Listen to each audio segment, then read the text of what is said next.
5 foolproof ways to spot a liar. Nah, I didn't eat that last cookie. Must have been somebody else. What could be more intriguing than a true detective story in your real life? Reading faces, making suppositories, I meant to say making suppositions, finding the truth. This is an awesome game, unless it involves something serious, of course. However, what if some detective hints can be helpful to find out who the people around you are? No, it's not about lies being everywhere, but about the ability to find it out, feeling like you have a superpower. Here are 5 things that can show you that your interlocutor, that's a big word, that means one who takes part in dialogue or conversation, is insincere with you. Watch the full video and, as a bonus, we'll show you an amazing 99% working method to distinguish between the lies and the truth. Ready? Counting down. Number 5. Liars avoid mentioning themselves. No, really, they almost never do it. Surely you can remember one of those funny situations in your childhood when mom's favorite cup is broken by you. What did we all say? "Mom, there's your favorite cup broken on the kitchen floor." Sweet, especially because we just tried to avoid any kind of punishment. No desire to have responsibilities? Seems some grown-ups still use this rule in their lives.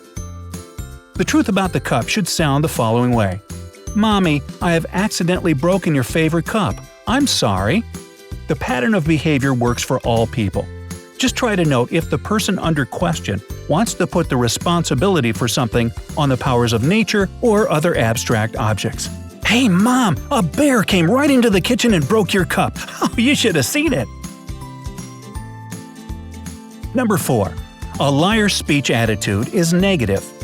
On the whole, liars can be negative and pessimistic. Look, what people usually say if they are late for the office or an important meeting. Bet it's something like, "Sorry, I'll be late. This stupid traffic jam with all the drivers standing in a row just don't know how to drive. Not my fault." Do you know why they swear so much and blame everyone but themselves? It's pure psychology. Showing negative attitudes means feeling subconsciously guilty for their lives. Who could ever tell? Number 3. A liar's explanations are as simple as possible. Our brain is ready to be helpful all the time. It also works for people who are going to cheat somebody.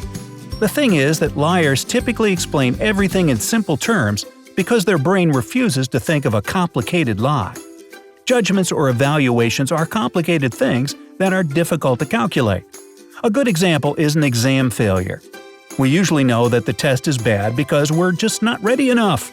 The usual lies in such case are, "I don't know why I failed," though it's rather simple to admit that you haven't learned enough information.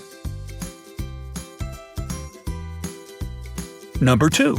A liar uses confusing wording. Despite simple explanations, liars use complicated and intricate sentence structure, unnecessary words, and insignificant but plausible-sounding details that help them inflate their deceit. Probably this is explained by them being unsure if they can tell the truth. Or they are trying to hide something, who knows? Be attentive to overloaded structures and some unnecessary words. This is how liars show themselves in courts. Just imagine the situation when a possible crime accomplice has to prove his alibi. If he is guilty, he will be defensive, negative, and too chatty.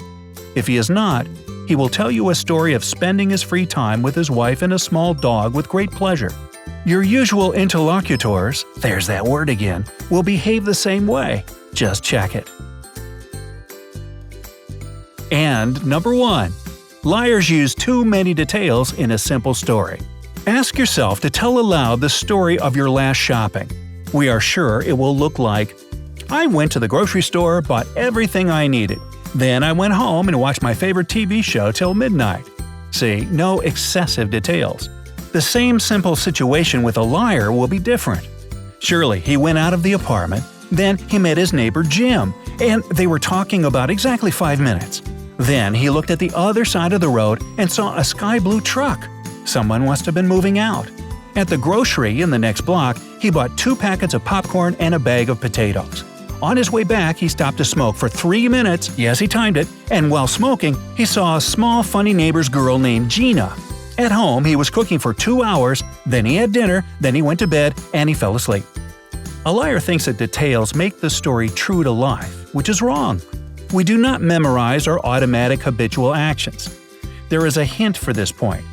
If you're not sure about the person, ask him or her to tell the whole story from the very beginning. If you're talking to a liar, he will be trapped in all of his imaginary excessive details. Just try it and share the experience in the comment section below. It will be very interesting. And finally, here's the bonus hint we promised. It's as simple as that. People's eyes never lie. Imagine that all the hints mentioned above show that the person is sincere, but you're still not sure. This can happen. Then you have nothing left except watching the person's eye reaction. Scientifically speaking, when we know we're telling lies, we can't help but feel nervous. That leads to faster heart beating and pupil dilation.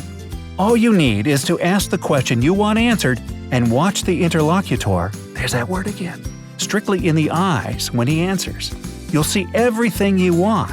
By the way, not only the pupils can give away the lies, but the inability to watch back. See my pupils here? Yeah, I'm not lying. Anyway, we hope that this information will be helpful for you, and you will never let anyone trick you.